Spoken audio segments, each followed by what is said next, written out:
Monsieur le Président, Monsieur le Premier ministre, Mesdames et Messieurs, en vos rangs et qualités, c'est avec gravité que je me tiens devant vous aujourd'hui pour nous rappeler une vérité troublante. Nous sommes en guerre. Une guerre sans soldats, sans fusils, sans bombes. Une guerre sans cris, sans bruit, sans même creuser de tombes. Mais ne vous y trompez pas, car cette guerre est bien réelle. Cette guerre est une guerre existentielle. Elle est silencieuse, invisible, terriblement puissante.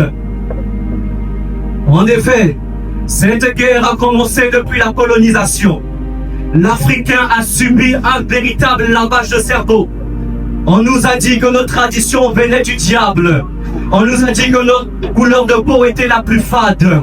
On nous a dit que nos habillements étaient éclatés et que nos langues étaient dépassées. Tout a été fait pour nous pousser à renoncer en ce qui faisait notre force, la culture africaine. Mesdames et messieurs, aujourd'hui l'Afrique est en train de mourir. Aujourd'hui son ADN disparaît sans même nous avertir. Car nous sommes en train d'oublier nos histoires, nos traditions, nos danses, nos langues, jusqu'à notre propre vision. Mais permettez-moi de vous rappeler que depuis les temps immémoriaux, l'Afrique a toujours été un continent puissant, digne et glorieux. Rayonnant par sa culture, son génie, sa grandeur, un continent respecté, imposant par sa valeur. L'Afrique a jadis brillé à travers l'Égypte antique, dont les pyramides dévient encore la logique. L'Afrique a illuminé le monde à travers le Tombouctou, où le savoir attirait les peuples de partout. On y enseignait les sciences et le droit, bien avant que d'autres nations ne tracent leur voie. L'Afrique dominait les richesses par l'empire du Mali, qui incarnait une puissance infinie. Oui, mesdames et messieurs, bien avant que les colons nous apprennent à suivre leur chemin, nous étions déjà maîtres de notre destin. Oui, l'Afrique a rayonné jadis, mais aujourd'hui, regardons-nous. Nous avons oublié qui nous sommes réellement, et nous vivons désormais dans le déguisement. Nous parlons comme les Européens. Nous pensons comme les Européens. Nous dansons même comme les Européens. Nous parlons comme les Européens. Nous faisons absolument tout comme les autres. Comme si être nous-mêmes était devenu une faute. Nous les Africains, à force d'imiter les Européens, nous avons désormais honte de notre couleur de peau. Nous les Africains, nous faisons désormais le choco. Nous les Africains, nous avons honte de nos cheveux crépus. Et pour cela, nous portons tout le temps des perruques. Nous les Africains, nous ne parlons plus la langue de nos parents. La preuve, qui de vous ici parle encore la langue de ses pères? Qui de vous ici parle encore la langue de nos ancêtres?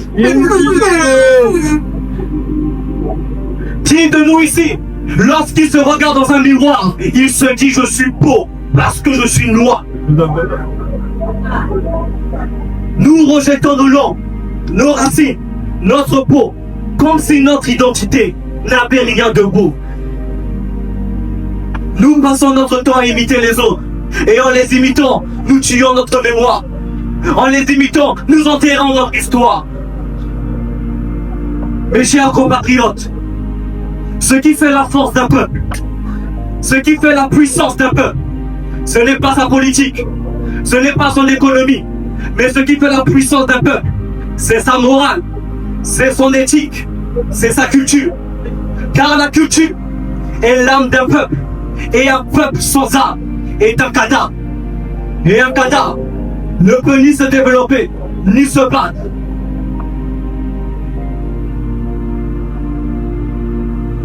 Alors pour finir, la guerre dont je vous parle ne se gagne que par une prise de conscience. Elle ne demande ni armes, ni haine envers les autres. Elle demande simplement une chose, que nous apprenions à nous aimer. Aimer ce que nous sommes, aimer nos ancêtres, leur vision, leur histoire, leur tradition, car c'est cela qui fait la beauté de l'âme africaine. Voulez-vous faire de grandes choses? Alors écoutez mon conseil. Arrêtez de faire comme les autres. Soyons nous, soyons africains, soyons fiers. Vive l'Afrique, vive la République du Congo. Je vous remercie. Dominique Sendé! Dominique Sendé!